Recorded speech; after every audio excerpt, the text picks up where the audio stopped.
proses untuk hijrah. Tapi sebelum kita masuk kepada hijrah kaum muslimin ke Habasyah, kita perlu paham ada namanya sunnatul akhdhi bil asbab, sunnah untuk mengambil atau mencari ikhtiar dengan mendatangkan sebab-sebab. Seperti apa itu contohnya? Contohnya orang kepengen dapat duit, ya. Nah, Jawa ubet, ya, kudu ubet, kudu obah, kudu ubet. Obah itu ya keluar rumah, ubet itu golek sesuatu yang bisa datangkan kira-kira menjadi sumber penghasilan. Ya, apa aja itu?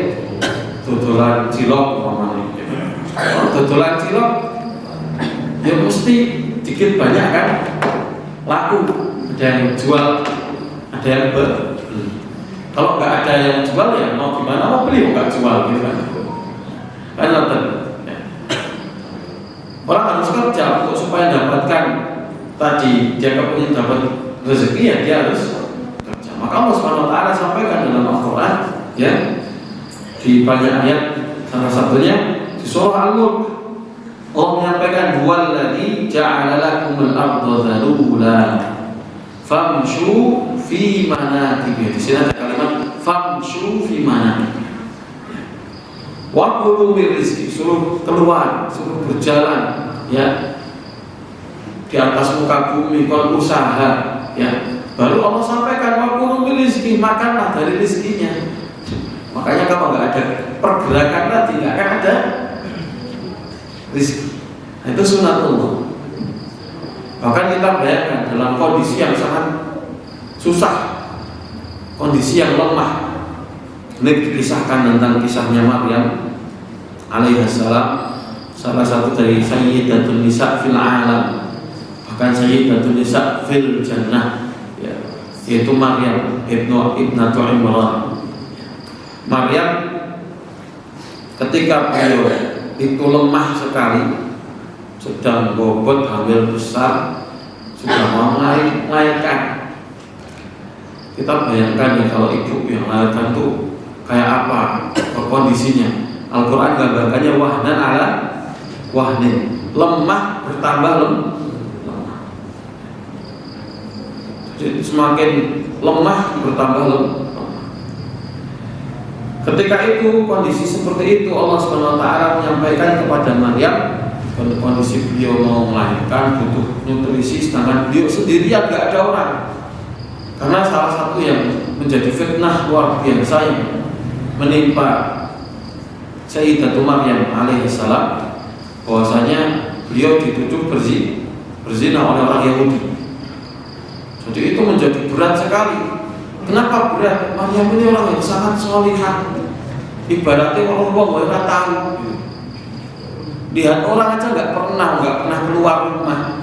Beliau selalu ada di mihrab beribadah terus. Ya. Bahkan saking seringnya atau saking intensnya beliau beribadah, dia sempat mikir mana, nggak sempat apa? Makan. Sampai yang nganterin makanan itu malaikat. Makanya kullama dakhala 'alaiha Zakaria al-mihrab wajada 'indaha rizqa. Setiap kali Zakaria melihat, ya, ponakannya ini Maryam, dia selalu dapatkan makanan di mihrabnya. Kemudian ditanyakan, anna laki hada, dari mana kamu kok dapatkan ada buah, ada makanan di sini? Qalat huwa min indillah. Kata Maryam, ini dari Allah SWT. Nah, jadi diantar. Saking nggak pernah ngapa-ngapain, cuma ibadah saja. Ya, Allah uji, ujuk-ujuk hamil.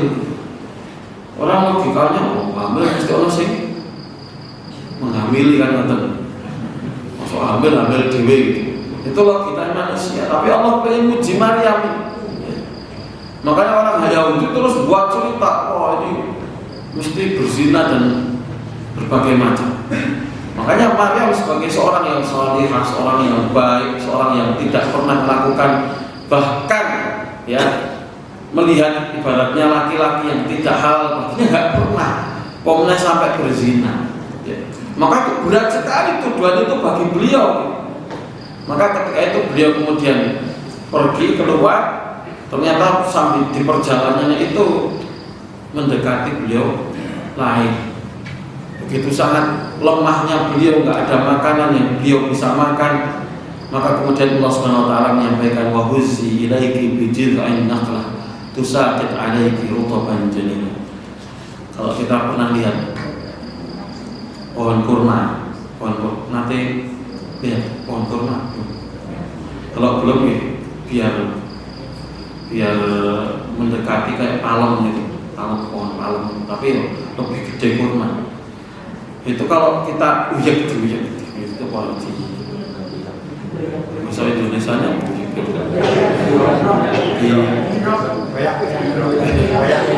duyek lah udah diginiin ya. Itu kita akan dapatkan akan susah sekali gerak kurma itu nggak bisa diuk terus diglok, itu nggak bisa. Apalagi yang uyek tadi ya, yang menggerakkan tadi itu seorang wanita yang dalam kondisi lemah sekali, sedang hamil ya. Dia butuhkan nutrisi. Jadi banyak nanti dari ayat ini faedah, salah satunya yang kita ambil pagi ini adalah al-akhdhu bil asbab. Orang itu penting ikhtiar sih.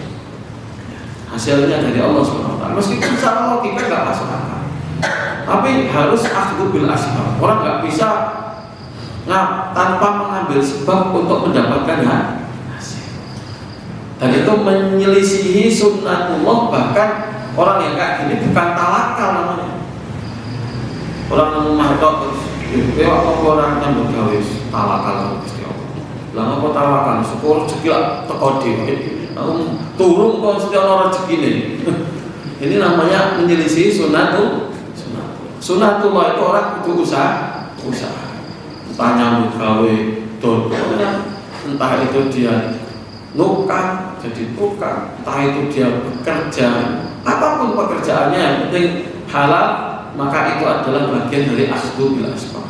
Maka salah satu yang menunjukkan ini penting sekali, Rasulullah SAW sampai menyampaikan ya,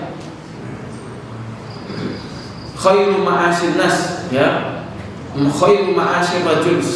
Salah satu pendapatan terbaik seseorang laki-laki adalah ma yajidu min amaliyati, yang dia dapatkan dari usaha tangannya. Maksudnya usaha pokoknya dia ngaweli sesuatu, buat pengrajin ya katanya, buat macam-macam. Kalau kayak bapak saya dulu buat pacul, gawe pacul, jadi panjat besi, gawe pacul.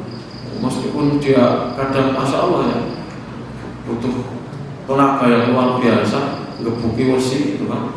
Terus juga masih kena apa namanya, apinya itu percikan apinya ya, tapi itu salah satu yang terbaik yang didapatkan oleh seseorang ya. Jadi min amaliyati ya, dari apa namanya usaha yang dia lakukan. Maka ini motivasi. Di hadis yang lain juga disebutkan ma taj'alu fi imra'atika shadaqah. Apa yang kamu suapkan di mulutnya istri kamu itu adalah sedekah. Maka ini motivasi sebenarnya bahwasanya bahkan pekerjaan kita itu mendatangkan pahala di sisi Allah Subhanahu wa taala. Jadi jangan dianggap pahala itu cuma sholat di masjid tok, mboten. Bahkan bapak-bapak itu salah satu pahala terbesar adalah bagaimana dia berusaha untuk mendapatkan rezeki yang dia akan berikan kepada keluarganya. Kalau fikum ini termasuk al-akhdhu bil asbab, mengambil sebab. Maka Allah SWT sama dalam masalah perseteruan dengan orang-orang kafir, enggak. Yang penting tawakal ibadah, ya. Kok malaikat sing perang, kok malaikat sing bela, enggak. Kaum muslimin selalu berusaha. Makanya dalam surah Al-Anfal ayat 60 Allah menyampaikan wa a'iddu lahum mastata'tum min quwwah, dan persiapkanlah ya lahum bagi mereka, bagi musuh-musuh Allah mastata'tum, apa yang kalian mampu, min quwwah, dari kekuatan apapun. Ahli tafsir menyampaikan ala inna quwwatan ramy, kekuatan itu salah satunya apa? Dalam lemparan, ar-ramyu, penatian lempar dalam di sini mana salah satu. Maka Rasulullah SAW menyampaikan alimu auladakum ar-rimayata was-sibahata wa rubbal khair. Ajarkanlah anak-anakmu 3 hal. Ar-rimayah, mana? Was-sibahah, berenang, ya. Wa rubbal khair, naik kuda. Kuda, 3 hal ini. Dan 3-tiganya ini ya untuk melatih motorik sekaligus melatih keberanian, melatih seseorang itu supaya dia berani menghadapi musuh. Ini Masya Allah sampaikan. Anu mungkin wong nang omah terus ora tau weruh pedang, ora tau weruh panah, ujug-ujug menang perang, enggak mungkin. Orang itu mesti butuh proses latihan. Makanya Rasulullah SAW itu paling senang bulan. Dan beliau kalau bulan nggak pernah kalah. Rasulullah SAW bulan itu nggak pernah kalah. Jadi sekarang kan olahraga yang paling mematikan itu bulan. Dikalahkan seni-seni yang lain, ada taekwondo kalah sama bulan, kungfu kalah sama bulan. Dan ini Masya Allah salah satu sunnah yang Rasulullah SAW sampaikan itu mempersiapkan kekuatan kita. Jadi bukan berarti terus leha-leha, santai-santai, Allah pasti memenangkan sebagaimana kita nukilkan ya. Orang Bani Israel itu gitu ya, kurang ajar sama Allah sama Nabi Musa ketika disuruh untuk menaklukkan Baitul Maqdis, perang untuk mereka bisa mendapatkan Baitul Maqdis ya. Mereka kan mengatakan the Holy Land, ya Holy Land, tanah yang suci, kan? Ya, tanah yang dijanjikan, yaitu Baitul Maqdis. Tapi suruh berusaha untuk menaklukkan Baitul Maqdis supaya mereka bisa dapat Baitul Maqdis, enggak. Orang Yahudi katakan apa? Ketika disuruh berjihad sama Musa alaihissalam, orang Yahudi katakan idhab anta rabbuka faqatila inna hauna ta'idun. Wis kowe wae sing ngomong Musa karo Allah Subhanahu wa taala. Kan jenengan kuat. Boleh ditambahi sama Allah, mesti menang, orang mungkin kalah nih.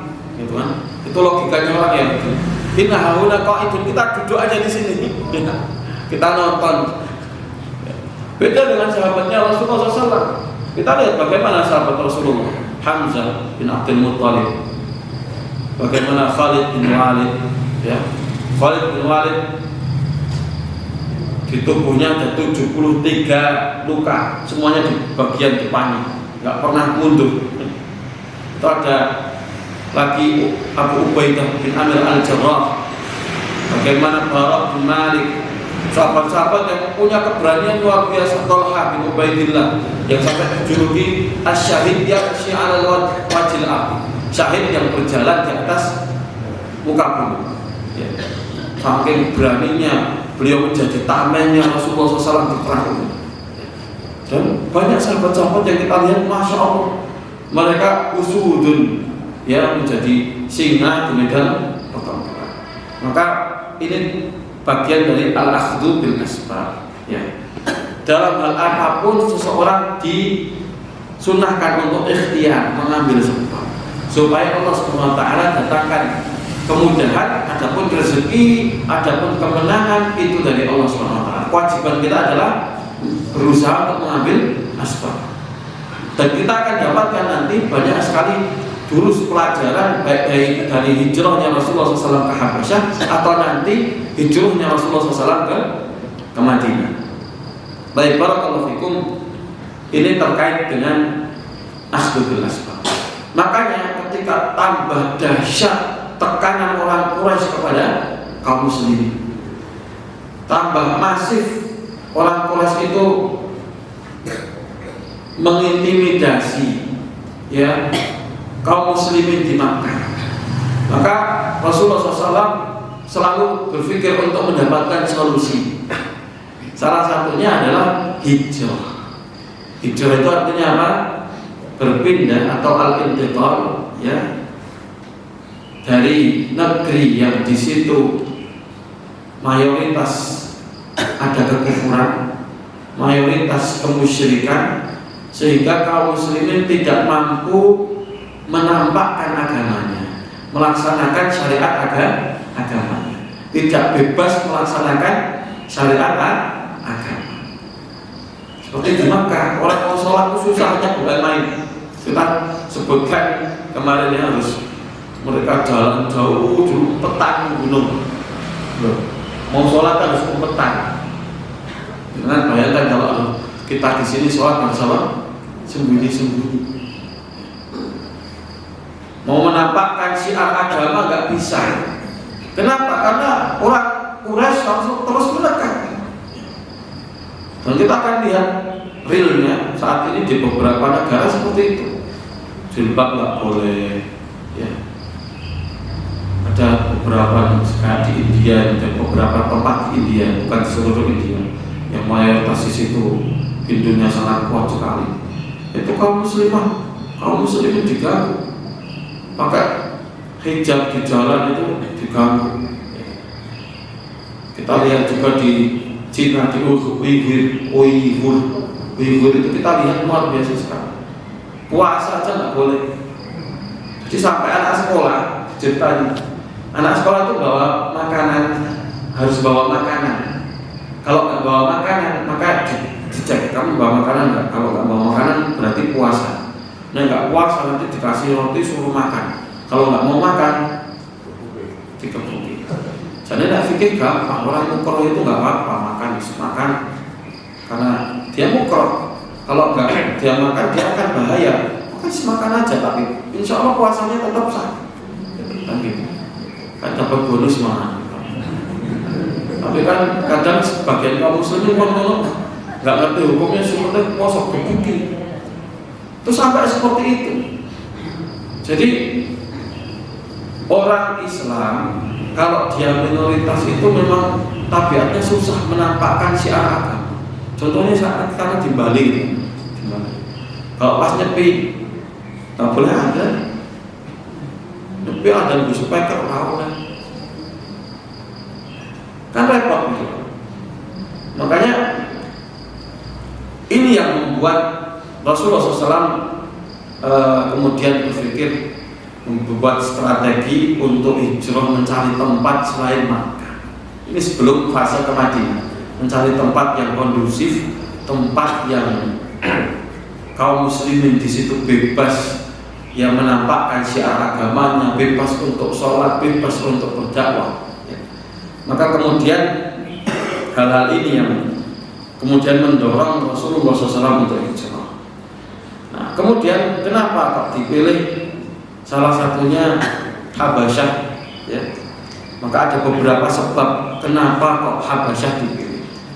Salah satunya Rasulullah SAW pernah menyampaikan dalam satu hadis, ya, bahwasanya Rasulullah menyampaikan, "Lau kharajtum ila ardil Habasyah." Ya, kalau kalian keluar atau hijrah pergi ke ardil Habasyah, fa'inna biha malakan, di dalamnya itu ada malikan, ada seorang raja, ada seorang malik raja, la tudlamu indahu ahad, yang tidak pernah mendolimi seorang pun, artinya orangnya adil, rajanya adil. Wahya ardu sidqin, bahkan Habasyah itu tanah yang sidqin itu tanah yang di situ aman, jujur, nggak ada kezaliman di situ, ya. Hatta yaj'alakum farajan mimma antum fi, sampai Allah menjadikan bagi kalian jalan keluar dari masalah yang sedang kalian hadapi saat ini. Untuk masalahnya ditekan, diintimidasi oleh orang-orang Quraisy. Kemudian sebab yang lain, kenapa kok Habasyah ini menjadi tempat? Karena Habasyah ini adalah majar itu makan tijarah. sudah menjadi tempat yang ma'ruf. Dulu orang-orang Quraisy kalau berdagang, salah satu tujuan mereka pergi itu adalah ke Habasyah. Maka Habasyah ini sudah secara tempat, secara keadaan orang sudah ngerti, sudah adaptasi. Oh, Habasyah kayak gini. Cuacanya seperti ini, orang-orangnya, karakternya seperti ini. Kondisinya secara umum sudah terbaca. Ini sebab kedua.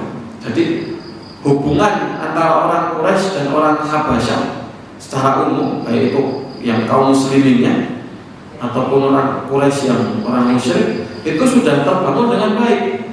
Ya. Apalagi Rasulullah SAW dulu adalah pedagang sebelum beliau menjadi nabi. Makanya secara tidak langsung beliau tergambar sebenarnya orang pedagang itu kan neng diwaya sini laku laris ke sana.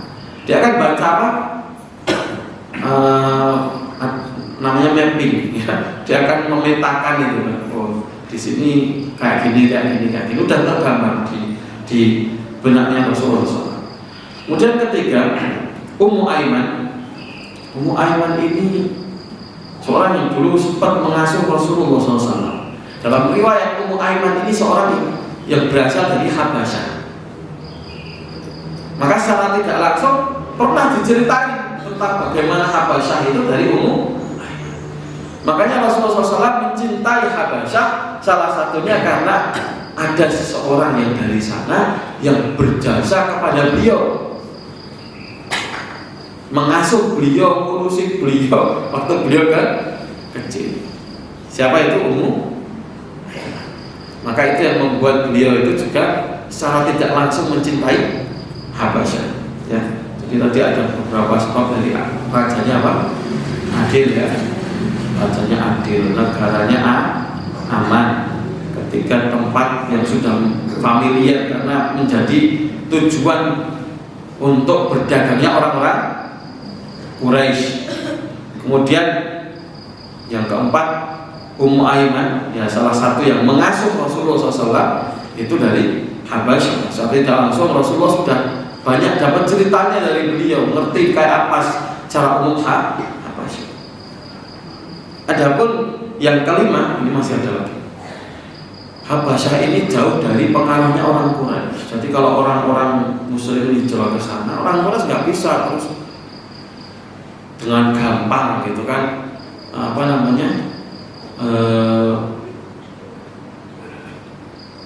mengirimkan pasukan umpamanya, atau mereka kemudian melobi rajanya, butuh perjalanan yang panjang, bawa pasukan yang banyak untuk perjalanan panjang, itu nggak mudah.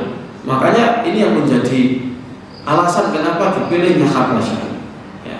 Jadi nggak gampang orang Quraisy untuk umpamanya orang Muslim hijrah ke sana terus disusul terus dibalikkan lagi, itu nggak semudah itu. Makanya dipilih Habasyah ini sebagai tempat. Kemudian yang terakhir, Habasyah secara agama ini adalah Nasrani atau Kristen. Berbeda dengan Quraisy yang dia adalah musyrik, penyembah berhala. Jadi secara kultur, secara agama ini sama-sama samawi, sama-sama agama yang asalnya dari Allah SWT. Artinya secara kedekatan itu lebih nyambung kepada orang Habasyah daripada kepada orang musyrik, gitu. Karena nanti ada Isa, sama-sama mengakui atau sama-sama mengenal Isa alaihissalam. Meskipun kalau orang Nasrani mengenalnya sebagai Tuhan, kalau orang Muslimin sebagai nabi. Makanya banyak orang-orang Kristen, masuk Islam ketika dia membaca perspektif Isa dari membaca Isa dari perspektif Islam, dari perspektif Islam. Jadi ketika melihat Isa itu dari sisi pandangnya kaum muslimin, itu banyak masuk Islam. Salah satunya kemarin saya lihat itu ada namanya Tere itu dulu seorang penyanyi artis. Dan sekarang masuk Islam sudah hafal Quran, hijabnya besar, dan Masya Allah. Salah satu kenapa yang buat dia masuk Islam itu ketika dia ngobrol sama teman muslimnya, loh di kita ada Isa juga loh, oh masuk ada Isa juga, tapi di kita bukan Nabi, di kita bukan Tuhan, tapi nah ketika itu dia langsung ada tanda tanya besar itu, ada tanda tanya besar, kemudian ada keingintahuan. Setelah itu baru buka belajar. Ternyata kayak gini Isa. Dan ini lebih apa? Masuk akal. Kemudian dia gara-gara itu masuk Islam. Makanya kita akan lihat nanti juga ada kejadian yang luar biasa sekali terkait hijrah ke Habasyah. Jadi ini secara umum sebab-sebab kenapa Rasulullah Shallallahu Alaihi Wasallam memilih Habasyah sebagai tempat untuk hijrah. Jadi secara strategis nggak ngawur.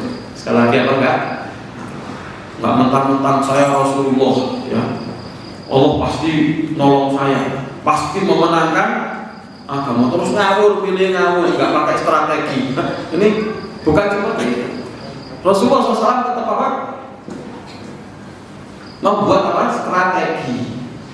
Ya, secara strategi itu kalau bahasa kita masuk gitu. Ya, dipilih dengan matang, dirancang dengan baik, dan itu bagian dari akhdhu bil asbab. Enggak mentang-mentang tawakal terus kabeh ora diitung, sing penting maju, ya. Enggak. Semuanya dipilih. Ini kenapa dipilih? Tempatnya seperti apa? Strategi seperti apa? Kemudian yang menunjukkan bagaimana cerdasnya Rasulullah SAW dalam masalah strategi itu, beliau Masya Allah luar biasa, sangat detail. Kita akan lihat orang-orang yang hijrah di fase pertama di Habasyah. Ketika hijrah pertama Rasulullah SAW ke Habasyah, karena ada terjadi dua kali hijrah, yaitu di tahun kelima dari kenabian, ya, itu ada asyratul rijal, 10 orang laki-laki, wa arba'un niswatin, dan 4 orang perempuan. Dalam riwayat yang lain ada 5 perempuan, 5 orang perempuan. Nah, ketika mereka berangkat ke Habasyah, sempat dikejar sama orang Quraisy, tapi kaum muslimin sudah lebih cepat sehingga tidak terkejar oleh orang-orang Quraisy. Kemudian kita lihat disebutkan oleh para ulama bahwasanya la yujad fihim ahadan minal mawali, tidak ada satupun kalangan dari budak yang berangkat hijrah. Kita tahu budak ini sangat terbatas haknya, susah kondisinya. Makanya yang paling banyak diintimidasi itu orang-orang yang dari kalangan bawah, dari kalangan budak. Kita kenal ada Bilal bin Rabah.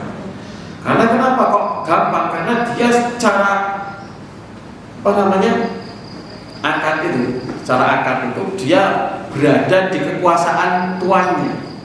Yang berhak atas dia adalah apa? Tuan. Maka Bilal kenapa disiksa luar biasa ketika itu kaum muslimin susah untuk menolongnya? Karena memang dia berada di bawah kekuasaan tuannya. Ketika itu tuannya adalah Umayyah bin Khalaf. Umayyah bin Khalaf ketika nyiksa Bilal, dicambuk,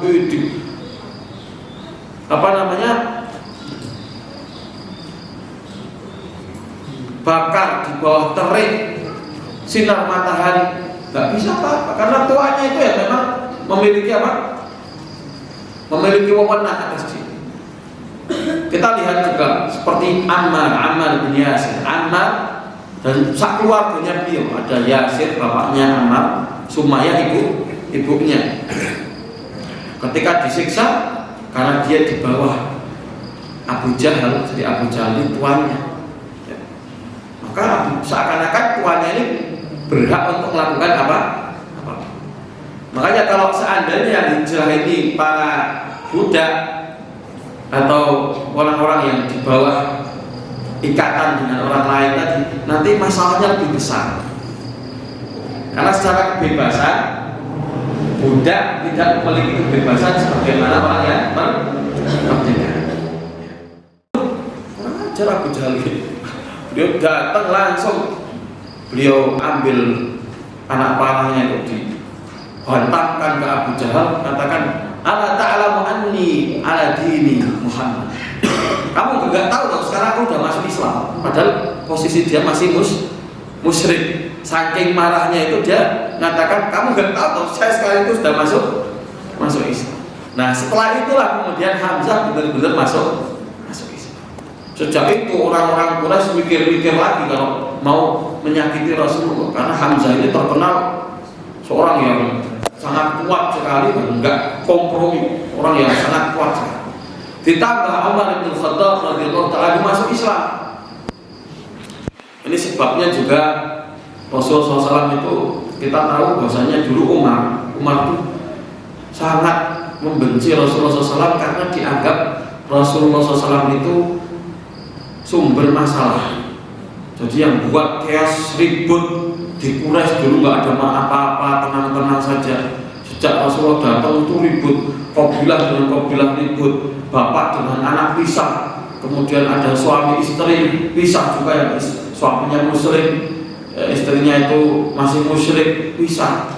Ibu dengan anak, kayak kita contohkan kemarin ada Abu Hurairah, ada contohnya siapa, Mus'ab bin Umair ya, yang ibunya masuk Islam, anaknya masuk Islam, Mus'ab ibunya masih dalam keadaan musyrik ya.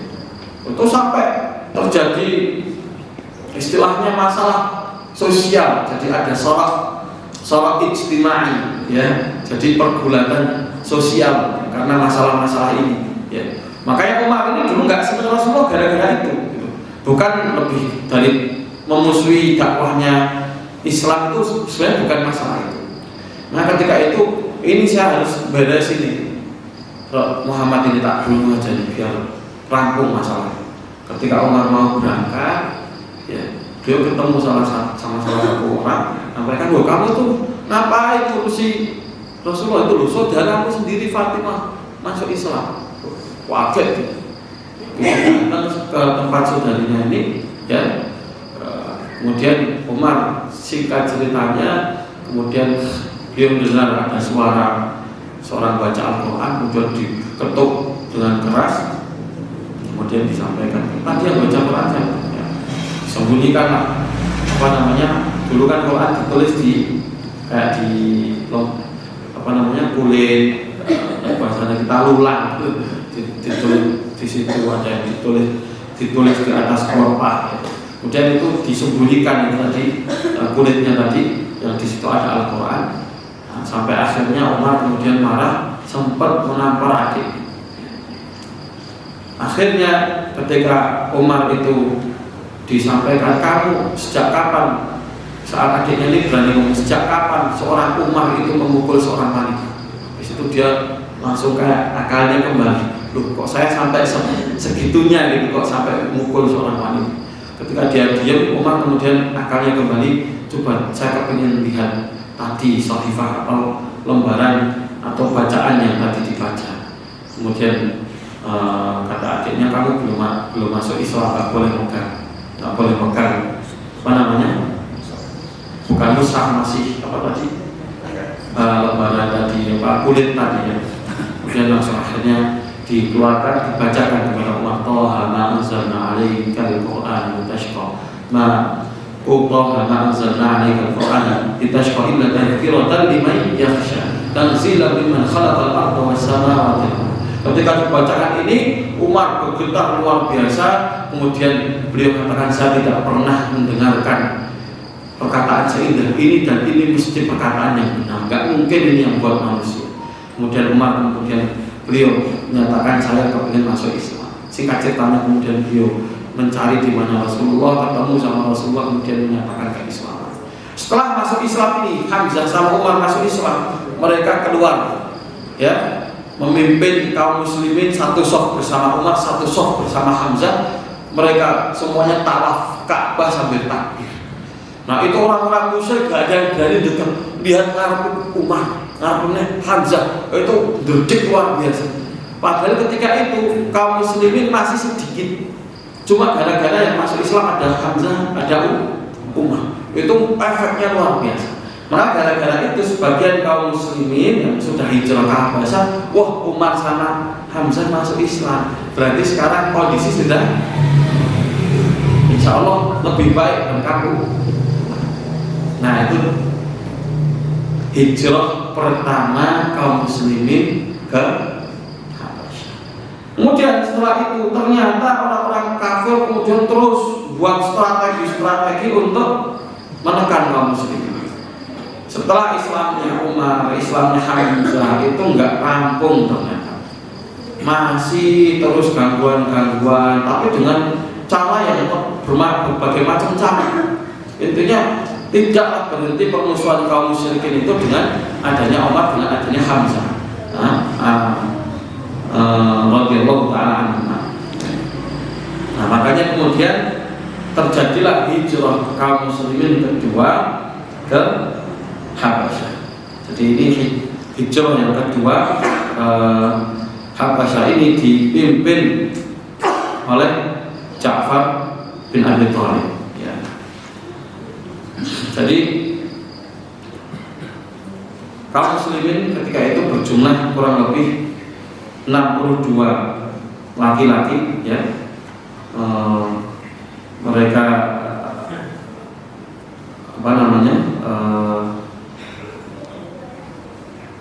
berangkat untuk berhijrah ke Habasyah, ya.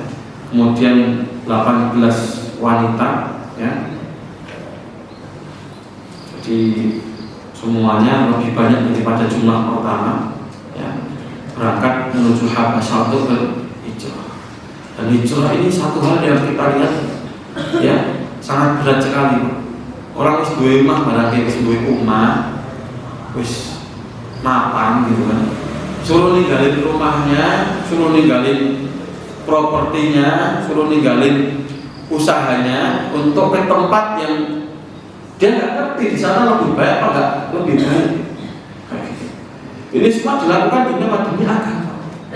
Jangan hijrah. Sekarang wong wis tua gitu kan, 50 tahun ke atas itu kalau suruh ninggalin rumahnya lama kan ora betah. Bahkan ke rumah anaknya sendiri gitu kan, umpamanya anaknya di luar kota gitu, ya, bisa. Kemudian bapaknya berkunjung ke tempat anaknya, 1 hari 2 hari mesti njaluk apa? Njaluk pulang. Padahal rumah anaknya sendiri. Kita bayangkan ke tempat ya, di situ nggak ada saudara, nggak ada kerabat, ya. Orang harus pindah meninggalkan semua propertinya. Bosok Jokowi tambah ngoyot, tambah engel itu kan, ya, tambah ngoyot itu kan, oyotnya tambah macet ke dalam, ya.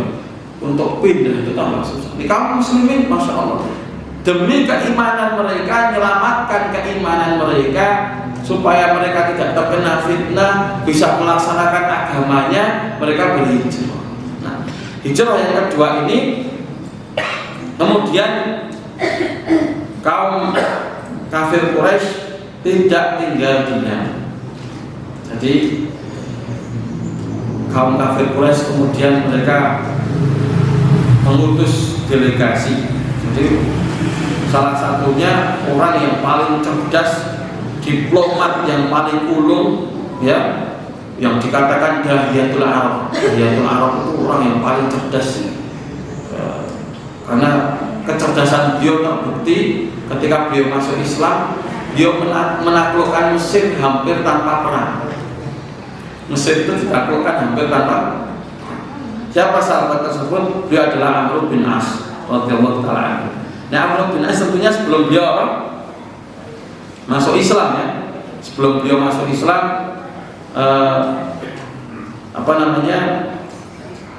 beliau diutus oleh orang Quraisy untuk menjadi delegasi mereka, ya. Dengan Abi Rabi'ah ibn al-Mughirah al-Makhzumi, tapi intinya di sahabat Amr bin As, ya. Meskipun ini 2 orang, tapi diplomat yang sangat cerdas sekali adalah Amr bin As, ya. Kemudian ketika dia ketemu Najasyi, ya, ini ada satu hal yang menunjukkan kecerdasannya Amr Amr bin As. Dia katakan, ayyuhal malik, wahai raja Najasyi, saya datang ke sini kan tahu sendiri saya itu temannya jenengan. Oh, kenapa? Udah kenal Amr bin As ini. Kenapa dipilih? Karena beliau biasa pergi ke Habasyah untuk dagang. Kita sudah sebutkan tadi ya, bahwasanya Habasyah ini tempat di mana kaum Quraisy itu berdagang.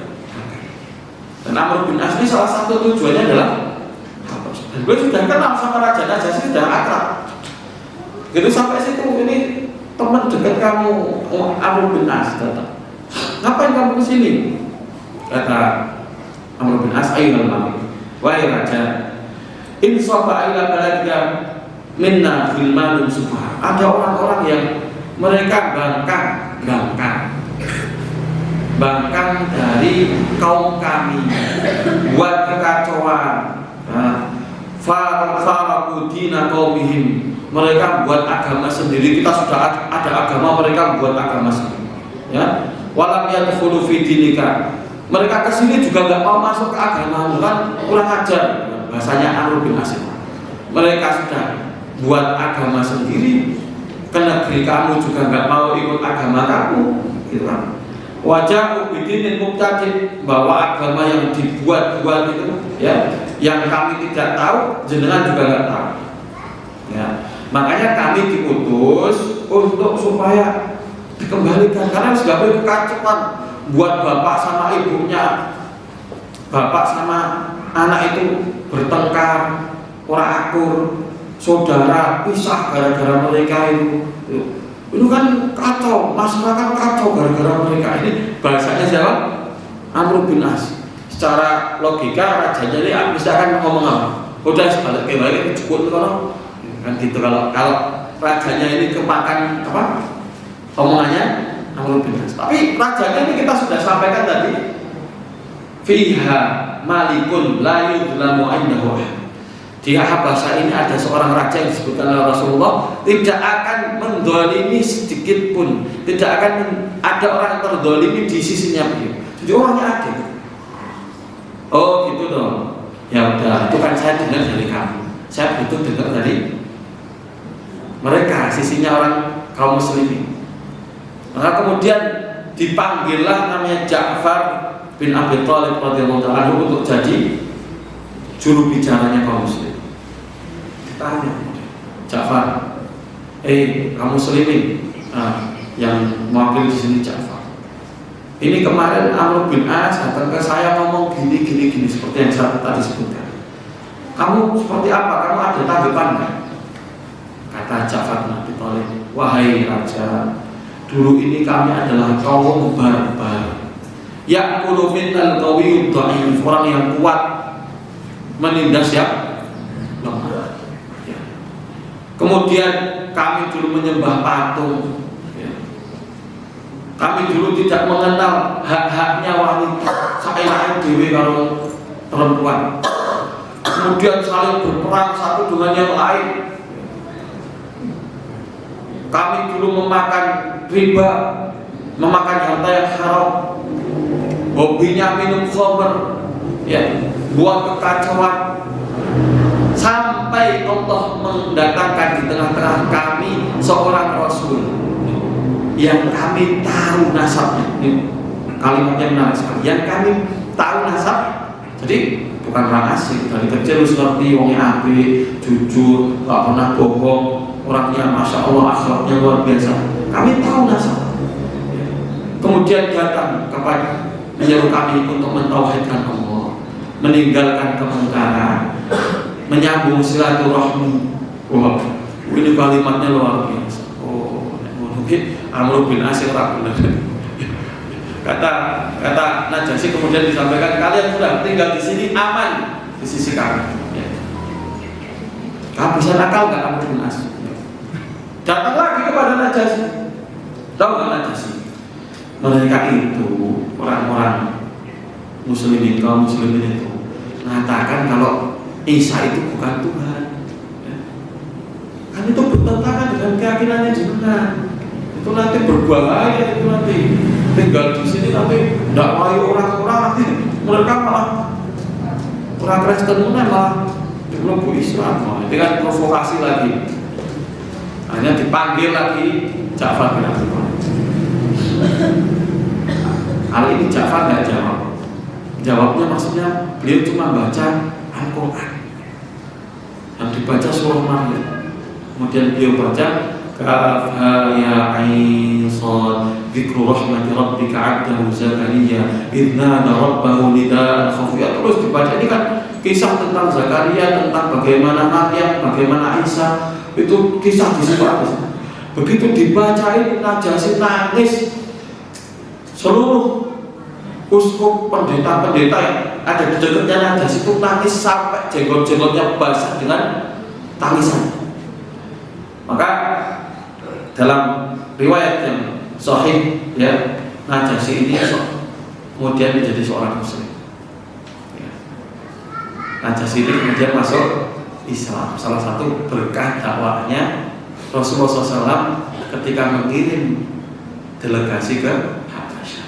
Makanya kita lihat di satu riwayat, maka al-yaum rajulun salih. Rasulullah menyampaikan ketika wafatnya Najasyi, beliau menyampaikan hari ini telah meninggal seorang raja yang saleh. Faqumu fasallu ala akhikum. Ya, maka bangunlah kalian, sholatlah untuk mensolati Najasyi. Ini pertama kali sholat sunnah alal ghaib, sholat jenazah alal ghaib. Jadi bersolati jenazah ghaib, jenazahnya nggak ada, jenazahnya di Habasyah. Rasulullah dan para sahabat menyolatinya Najasyi. Dan dalam riwayat yang lain disebutkan Rasulullah SAW menyampaikan, aku melihat Najasyi itu memakai kubbatun khadra. Memakai apa? Jubbatun khadra, pakai jubah hijau. Dan takwilnya para ulama menyebutkan bahwasanya menunjukkan kalau dia itu kemudian masuk surga. Barakallahu fikum. Ini adalah hal-hal terkait dengan hijrah kaum muslimin ke Habasyah, yang mana ini menjadi fase dakwah, fase baru dari dakwahnya Rasulullah SAW. Di satu sisi kemudian kaum muslimin aman, tenang di Habasyah, dan salah satu hasil terbesarnya adalah penyebarnya atau tersebarnya kaum muslimin bukan hanya di Mekah saja, tapi kemudian di Habasyah salah satu hasilnya adalah Islamnya Najasyi. Tidak disebutkan secara detail memang apakah orang-orang di sekitar Najasyi kemudian setelah itu masuk Islam, tapi yang jelas kemudian di zaman setelahnya Habasyah itu menjadi salah satu bagian dari daulah muslim, daulahnya kaum muslim. Itu tentunya fase dakwahnya sudah dimulai sejak zaman siapa? Rasulullah SAW ketika masih berada di Mekah.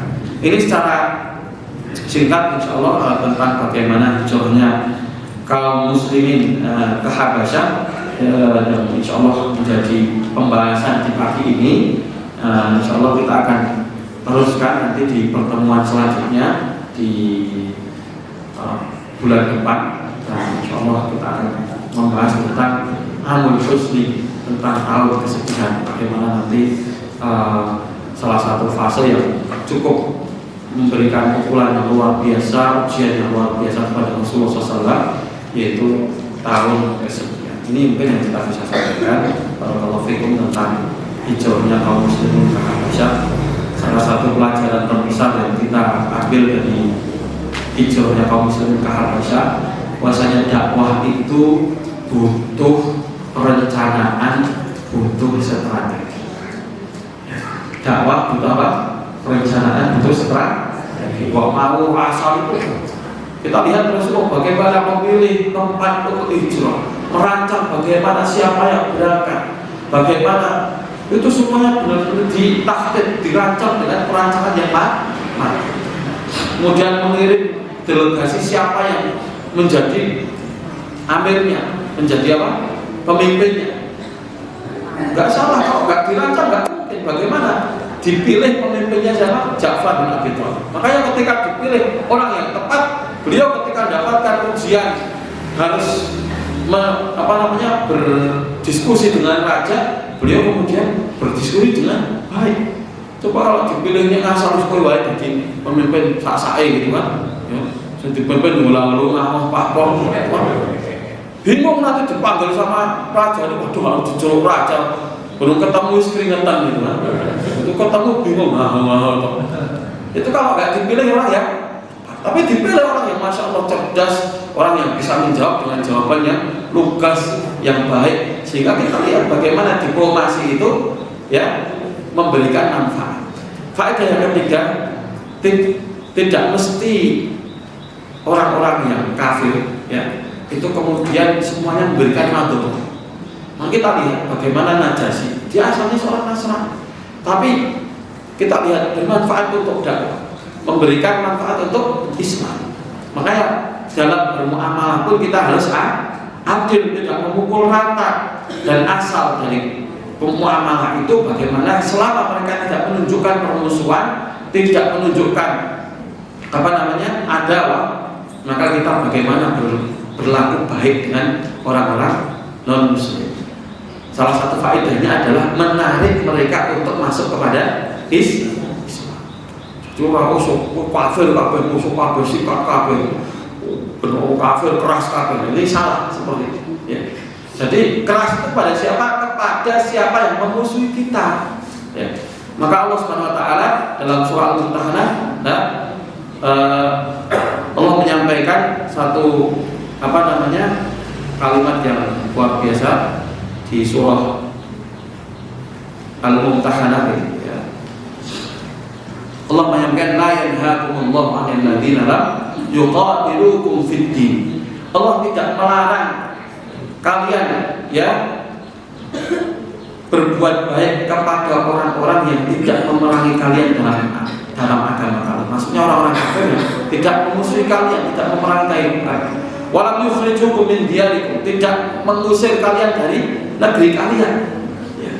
Anta berruhum atau kesitu ilahi. Kita berbuat baik dengan mereka dan berlaku adil pada mereka. Berbuat baik itu ngomong Nasrani, kalau dia nggak musuhi kita ya udah berbuat baik, kirimi makanan, ya.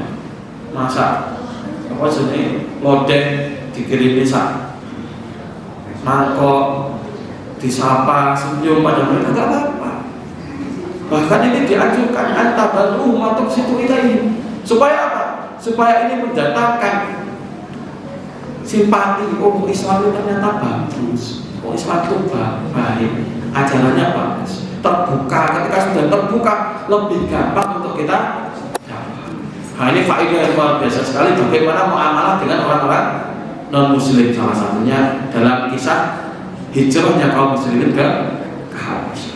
Kemudian terakhir faedah yang kita bisa ambil dari hijrah kaum muslimin ke Habasyah adalah hukum hijrah. Jadi memang ketika mungkin seorang muslim tinggal di satu negeri yang dia tidak bisa menampakkan agamanya, nggak bisa melaksanakan agamanya, nggak bisa menampakkan syiar Islam, maka dia diwajibkan untuk pindah.